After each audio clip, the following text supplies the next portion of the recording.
Budget படம், medium budget என தவழ்ந்து கொண்டிருந்த சிவகார்த்திகேயன் திடீர் பாய்ச்சலாக மெகா பட்ஜெட் படத்திற்கு தாவியிருக்கிறார்.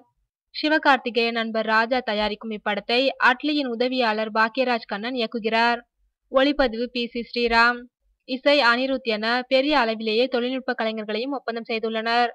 புதுமுக நடிகைகளின் ஜோடியாக நடித்து வந்த சிவகார்த்திகேயன் மான் கராத்தே படத்தில் ஹன்சிகாவுடன் ஜோடி போட்டார்.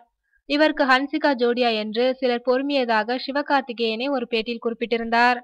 புதிய படத்தில் யாரை ஹீரோயினாக ஒப்பந்தம் செய்வது என்பதில் படக்குழுவுக்குள் போட்டி எழுந்துள்ளதாம். ஹன்சிகா போன்று பிரபல ஹீரோயினை ஒப்பந்தம் செய்வதுதான் பொருத்தமாக இருக்கும் என்று யோசனை கூறியுள்ளனர்.